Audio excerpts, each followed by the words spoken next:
우리 글로리아 성가대 찬양 감사드리고요. 또 우리 신암 앙상블 연주 너무나 감사합니다. 우리 옆에 계신 분들과 함께 우리 이렇게 오늘 인사하시겠습니다. 당신의 영의 눈이 열리기를 축복합니다라고 인사하시겠습니다.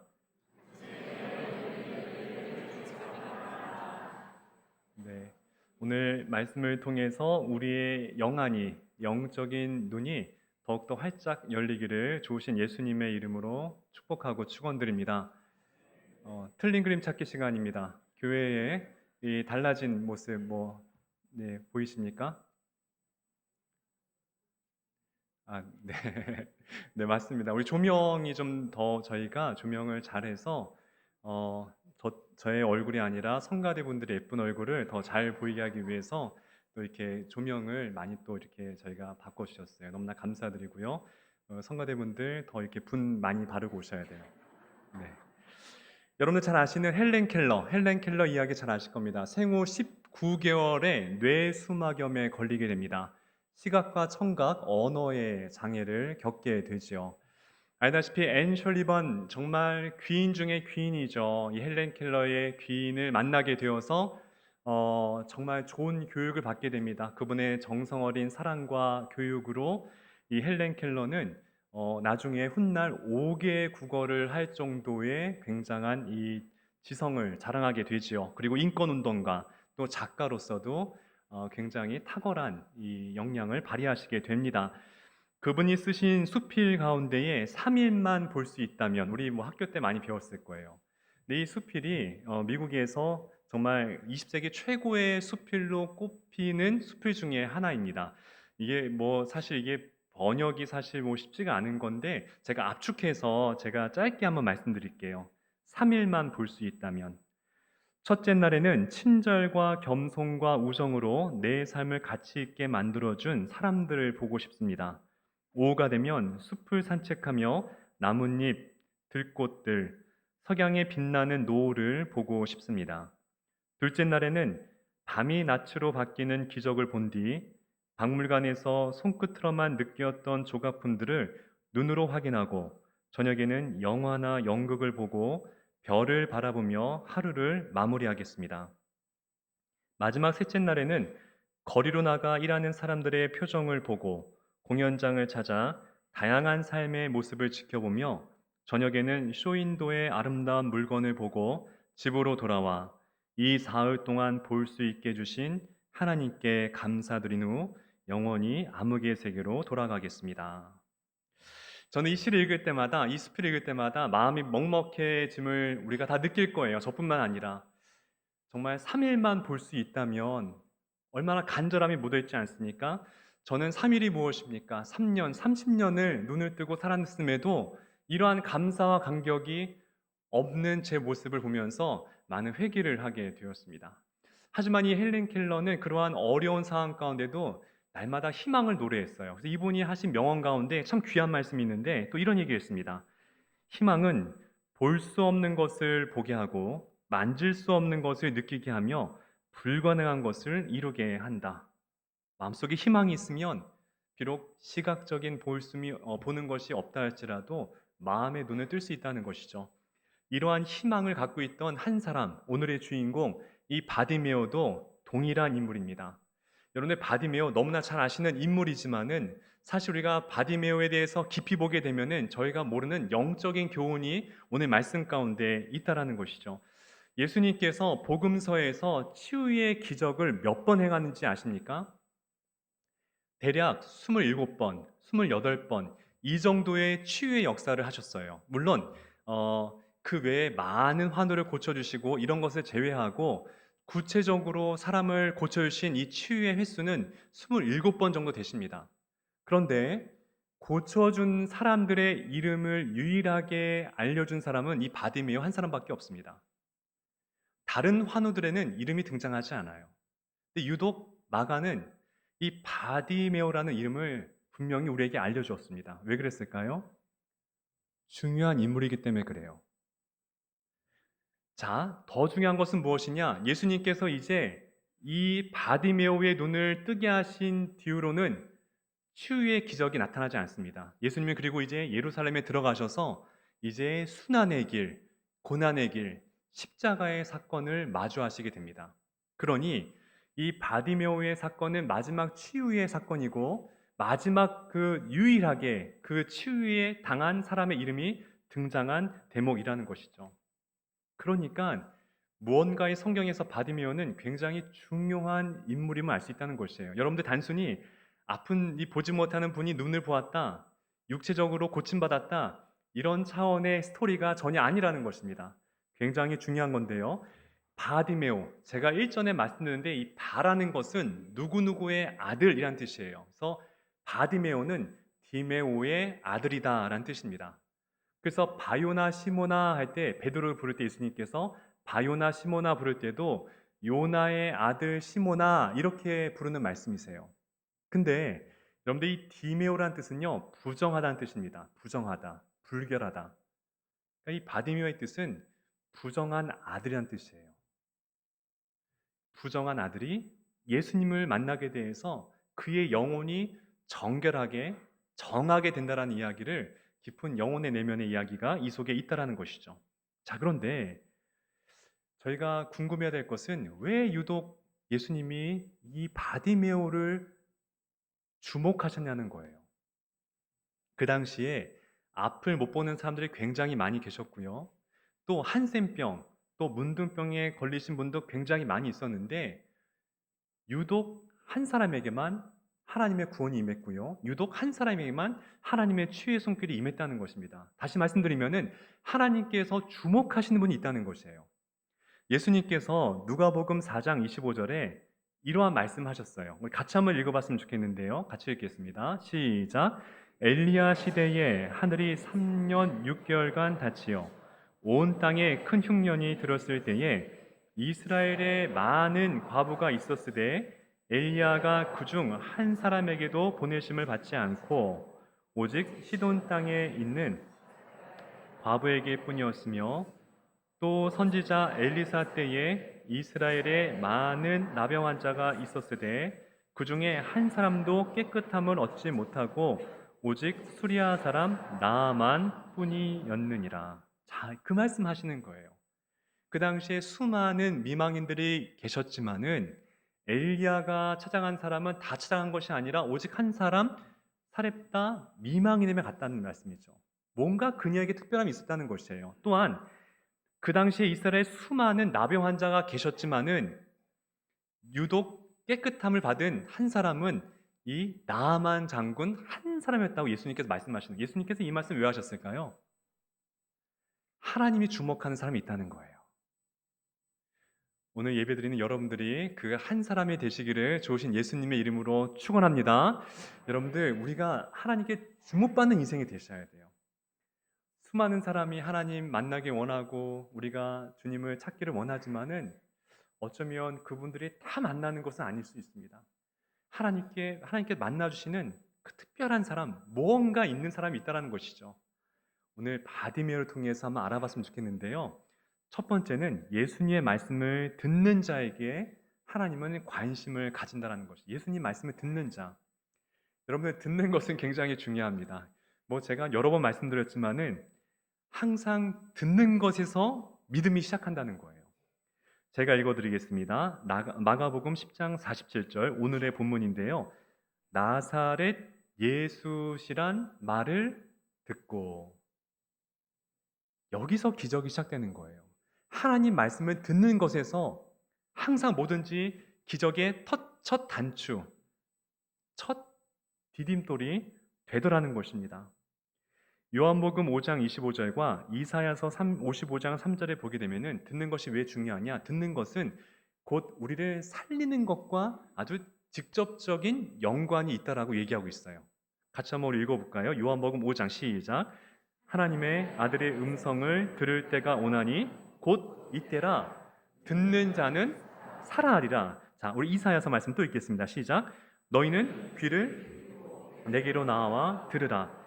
그리하면 너희의 영혼이 살리라. 자, 듣는 것은 곧 사는 것이라고 말씀하시는 거예요. 듣는 것이. 우리는 하나님 말씀을 뭐 예배 시간은 말할 것도 없고요. 저희가 날마다 하나님의 말씀을 묵상하는 것은 우리의 영혼을 살리는 유일한 길이라는 것이에요. 우리 인생에 힘들고 길이 보이지 않고 앞이 막혀 있고 여러 가지 문제가 산재하게 막혀 있을 때가 있어요. 답이 어디 있느냐? 말씀에 그 답이 있다라는 것이죠. 제가 청년들하고 오래 생활했을 때 청년들이 가장 많이 물어보는 것 중에 1, 2위가 있는데 첫 번째는 어떻게 하나님의 음성을 듣냐는 거예요. 그 두 번째는 어떻게 배우자를 만나는 거예요. 이것이 가장 많은 질문이었습니다. 어떻게 하나님 음성 듣느냐? 물론 하나님은요, 우리의 귀에 정말 들려주시기도 하세요. 또 누군가의 입술을 통해서 말씀해 주시고 또 변화되는 자연의 환경을 통해서도 말씀하십니다. 그런데 90% 이상은요, 하나님은 성경의 말씀을 읽을 때 우리에게 말씀을 주세요. 성경을 읽을 때에 늘 읽었던 똑같은 말씀이지만은 어떤 본문을 통해서 성령께서 내 마음을 푹 찌를 때가 있으세요. 그 전에 읽었을 때는 몰랐는데 오늘 갑자기 이 말씀이 있는데 하나님이 내 마음을 요동치게 할 때가 있다는 것이죠. 근데 그 말씀이 내가 계속 씨름하고 있던 삶의 문제에 대한 답이 되더라는 것이에요. 저희 그 딸이 있는데 저한테 어느 날 물어봤어요. 아빠, 라면을 맛있게 먹는 방법을 알아? 이렇게 물어보는 거예요. 제가 뭘 알겠어요. 그래서 제가 이 일부 예배 끝나고 장목사님이 이렇게 얘기하셨어요. 몰래 먹는 라면이 맛있대요. 그래서 제가 뭐냐고 제가 물어보자 저희 딸이 그 라면 봉지 뒤에 있는 설명서대로 끓여 먹으면은 가장 맛있다는 거예요. 뭐 별거 아니잖아요. 근데 제가 제 그 이야기를 곰곰이 생각해 보니까는 그렇겠다는 생각이 들었어요. 왜냐? 아마 그 라면을 만드시는 분들은 분명히 우리나라의 인류대학을 나오는 석박사 분들일 거예요. 그분들이 물의 양도 여러 가지로 재봤을 것이고 스프의 농도도 짜게 하고 덜 짜게 하고 이렇게 해봤을 것이고 또 몇 분을 끓였을 때 가장 맛있을 건지 아마 여러 가지 테스트를 해봐서 그 결과를 도출한 게 나온 게 아니었겠습니까? 그래서 가장 그게 맛있는 방법이라는 것이에요. 마찬가지예요. 우리를 창조하신 하나님, 나의 성정을 아시고 나의 약점을 아시고 내가 무엇에 힘들어하시는지 정확히 아신 하나님께서 어떻게 살아갈 때 가장 행복할지를 아는 그 글을 쓴 것, 우리의 인생 사용 설명서가 바로 하나님의 말씀이라는 것이에요. 그럼 우리는 답을 알고 있어요. 어떻게 해야 가장 행복할 수 있는지. 우리의 마음의 욕심에 정욕에 바라는 대로 아닙니다. 그렇게도 우리는 기뻐할 수가 행복한 삶을 살 수가 없어요. 오직 하나님께서 나에게 주신 우리 인생의 사용 설명서대로 그대로 따라가게 되면은 가장 인생이 가장 보람되고 하나님 앞에 귀하게 쓰임받는 인생인 줄 꼭 믿으시기를 좋으신 예수님의 이름으로 축복합니다. 이제 이 바디메오가 소문을 들었어요. 예수님에 대한 소문을 들었어요. 아마 제 생각에는 요한복음 9장에 나오는 실로암 연못에서 눈을 닦은 그 맹인의 소식을 들었던 것 같아요. 그 소문을 듣고 믿음을 키우기 시작했습니다. 여러분들, 듣는 것에서 믿음이 자라는 거예요. 잘 보세요. 제가 지난주에 삭개오에 대한 이야기 말씀드렸어요. 삭개오도 예수님에 대한 소문을 듣고 믿음을 키운 것이었어요. 그리고 예전에 제가 라합에 대한 말씀 드렸습니다. 라합도 여행객들이 말한 그 소문의 소식을 듣고 믿음을 키웠어요. 또 제가 나만 장군의 이야기 말씀드렸습니다. 나만 장군도 이스라엘에서 잡혀온 어린 포로 소녀의 이야기를 듣고 믿음을 키운 것이었어요. 놀랍지 않습니까? 모든 기적을 체험했던 사람들의 시작은 예수님에 대한 소문을 듣고 그것을 마음속에서 품고 잉태했을 때에 그때 기적이 나타났다는 것이에요. 말씀을 듣는 게 이렇게 중요하다는 것입니다. 자, 삭개오가 예수님 지나간다는 소식을 귀로 듣고 나서 예수님 지나갈 때 소리치기 시작합니다. 저기 너무 눈물 나요. 어떤 마음이었을까요? 제가 한번 읽어드릴게요. 마가복음 10장 48절 49절. 많은 사람이 꾸짖어 잠잠하라래 그가 더욱 크게 소리질러 이르되 다윗의 자손이여 나를 불쌍히 여기소서 하는지라. 예수께서 머물러 서서 그를 부르라 하시니 그들이 그 맹인을 부르며 이르되 안심하고 일어나라 그가 너를 부르신다 하매. 지금 아니면 기회가 없다는 거예요. 예수님 지나갈 때에 이때 주님 부르지 않으면 내 인생에 소망이 없다는 것을 알고 있었어요. 이게 바디메오의 큰 믿음이에요. 그때 사람들이 야, 너 조용히 해, 조용히 해. 우리 선생님 지나가시는데 좀 잠잠해. 이렇게 얘기하거든요. 어쩌면 이 주눅이 들어서 내가 너무 심했나? 그냥 조용히 잠잠할 수 있었는데 바디메오는 그러지 않았어요. 더 크게, 더 크게 소리 질러서 예수님을 부르는 거였어요. 지금 아니면 안 된다는 거예요. 이런 간절한 믿음이 우리에게 있냐는 거예요.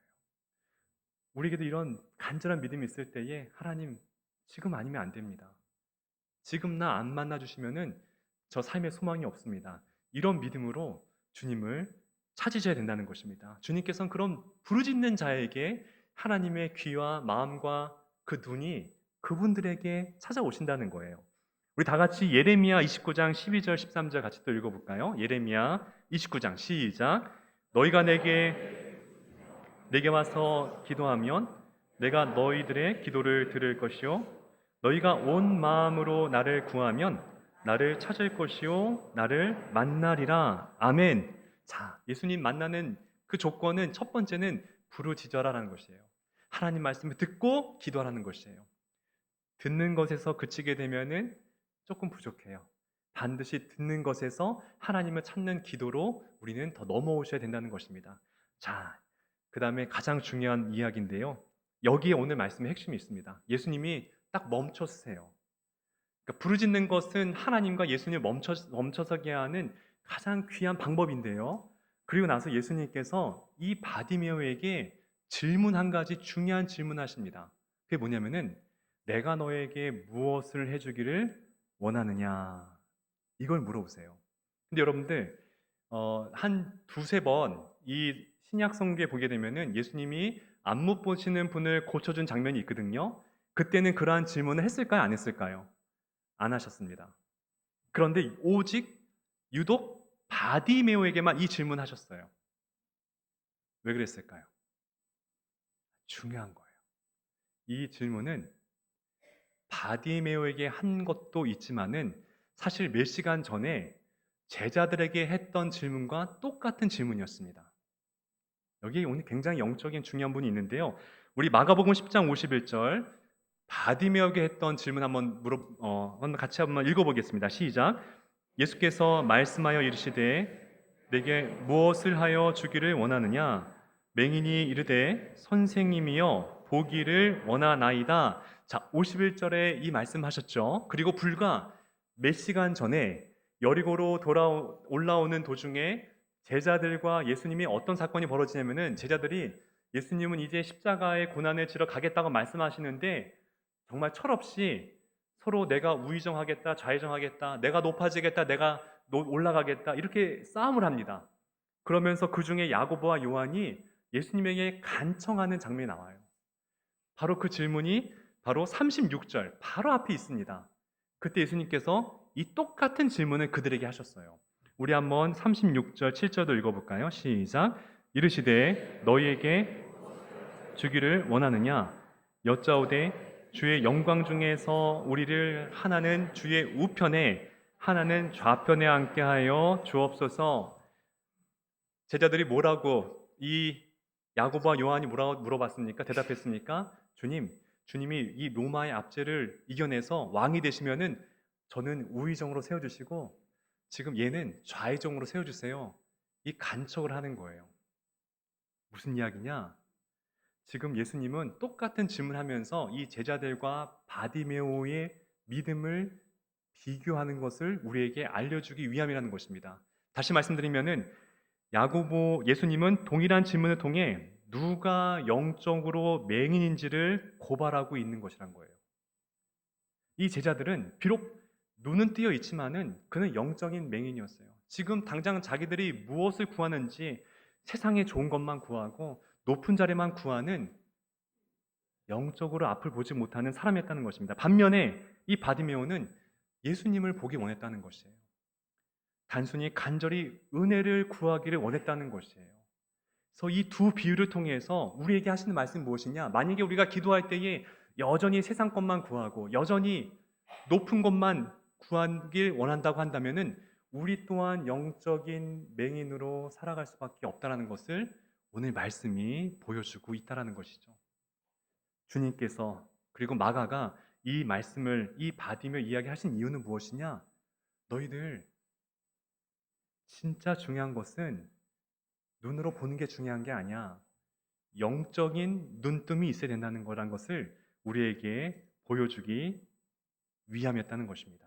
자, 그래서 이 바디메오가 너무나 기뻐서 아주 중요한 행동을 하게 됩니다. 영적으로 눈이 뜨이면서 어떤 행동하느냐? 우리 마가복음 10장 50절 말씀인데요. 같이 또 읽겠습니다. 시작. 맹인이 겉옷을 내버리고 뛰어 일어나 예수께 나아오거늘 예수님이 부르시자 그가 아직까지는 눈을 뜨지 않는 상태임에도 자신의 겉옷을 벗어버리고 뛰어간다고 해요. 안 못 보는 분이 쉽지 않은 거거든요. 여러분들 여기서 겉옷이 의미하는 게 무엇일까요? 겉옷은 단순한 옷이 아닙니다. 그것은 그의 삶을 상징하는 물건이었습니다.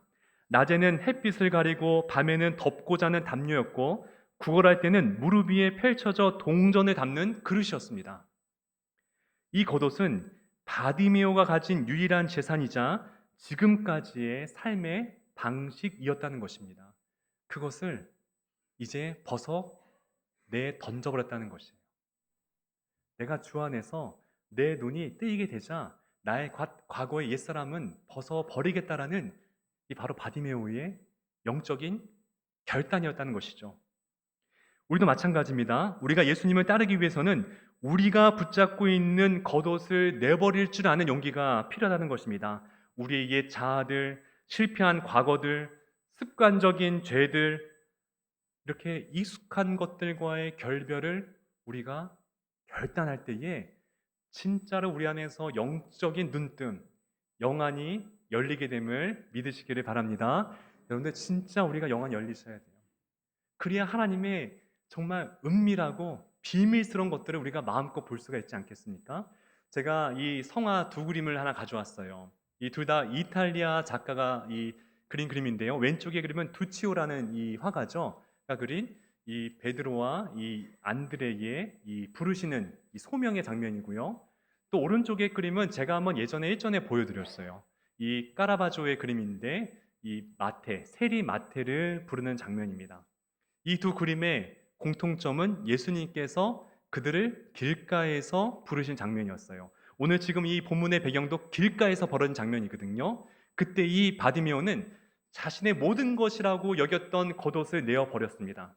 근데 베드로와 또 세리 마태 이 말씀을 보게 되면요. 똑같은 말씀이 등장해요. 베드로는 배와 그물을 버려두고 그리고 예수님을 쫓기 시작합니다. 베드로와 이 안드레에게는 이 배와 그물이 자신의 겉옷들이었어요. 자신의 삶의 모든 것이었습니다. 반면 똑같습니다. 세리 마태도 똑같이 성경에 보게 되면은 세리 마태가 모든 것을 버려두고 예수를 쫓으니라 이렇게 써 있어요. 영적으로 눈뜬 사람들은요, 자신의 과거에 내가 얽매여 있던 모든 것들로부터 다 내어버릴 줄 알아야 된다는 것입니다. 여기서 말한 과거라는 것은 나의 패배감, 나의 우울감, 실패, 그리고 죄된 것들, 하나님과 나 사이에 맡고 있는 그러한 거추장스러운 장애물들은 우리가 버리셔야 된다는 것입니다. 그래서 마가복음 마지막 절에 10장 52절에 이렇게 써 있습니다. 그가 곧 보게 되어 예수를 길에서 따르니라. 전승에 의하면 이 바디메오는 이 마가 공동체에서 굉장히 중요한 역할을 감당하게 된다고 합니다. 예수를 쫓아갔다는 것이에요. 진짜 눈을 뜬 사람의 삶의 모습은 무엇이냐? 예수님의 길을 따라간다라는 것이죠. 제가 그런 실제 인물에 대한 제가 이야기 하나 마칠게요. 여러분 잘 아시는 이 노예 상인이었죠. 존 뉴튼 이야기 잘 아실 거예요. 원래 존 뉴튼이 1700년도의 사람인데요. 어머니가 굉장히 참 믿음의 여인이었어요. 그래서 이 뉴튼을 말씀으로 양육을 하면서 키웠는데 어머니가 일찍 세상을 떠나시게 됩니다. 그래서 아버지와 함께 배의 선원으로 생활하게 돼요. 근데 하필 그 배가 어떤 배였느냐? 아프리카에서 이 흑인들을 잡아서 노예로 파는 이 노예선의 이 선원이 됐던 것이에요. 그때부터 이 존 뉴턴이 타락하게 됩니다. 거기서 이 나쁜 짓도 배우고 정말 하나님 없이 살아가는 삶을 살아가게 됩니다. 그러다가 1748년 이 배를 타고 가는 중에 거센 폭풍을 만나게 됩니다. 하나님의 보내신 폭풍이었겠죠. 배가 거의 파손되게 돼요. 그때 처음으로 이 존 뉴턴이 하나님 살려주세요라고 기도를 해요. 그때부터 부르짖기 시작합니다. 이래서 어렸을 때 그 신앙이 참 중요한 거예요. 모르고 있다가 부르짖기 시작합니다. 기적적으로 이 뉴턴이 그 폭풍 속에서 살아나게 됩니다. 그 자신의 옛 과거의 삶을 청산하게 됩니다. 그리고 나서 이분이 이제 신학교를 가서 목사가 돼요. 그리고 잘 아시는 찬송가 305장, 우리 파송에 찬양할 때, 결단에 찬양할 때 부를 텐데, 어메이징 그레이스를 이분이 작사를 하시죠. 세상에서 가장 많이 불리해지는 찬송가가 이건 거 아시죠, 여러분들? 가장 많이 불린 찬송가예요. 나 같은 죄인 살리신 그 은혜 놀라워 잃었던 생명 찾았고 광명을 얻었네.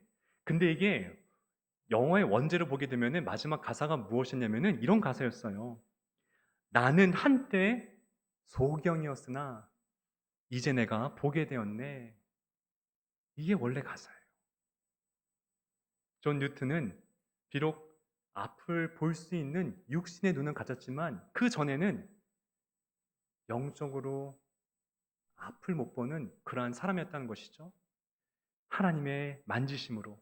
그런 그가 영의 눈이 열리게 되고 지금까지 정말 우리에게 큰 은혜를 끼치는 귀한 찬송가를 또 우리에게 남겨주고 또 많은 사람에게 선한 영향력을 끼치게 되었다는 것입니다. 말씀을 정리하겠습니다. 하나님은 끈질기게 부르짖고 기도하는 자를 하나님은 찾으십니다. 바디메오처럼 기다리십시오. 기다리시면 반드시 주님이 찾아오십니다. 예수님이 바디메오를 찾아오신 것처럼 때가 되면 우리에게 찾아오셔서 우리에게 말씀하실 겁니다. 내가 너에게 무엇을 해주기를 원하느냐? 그럴 때 우리 모두가 자신 있게 주님, 내 영혼의 눈이 뜨여서 하나님의 영광을 보기를 원합니다. 내가 주님을 쫓아가길 원합니다.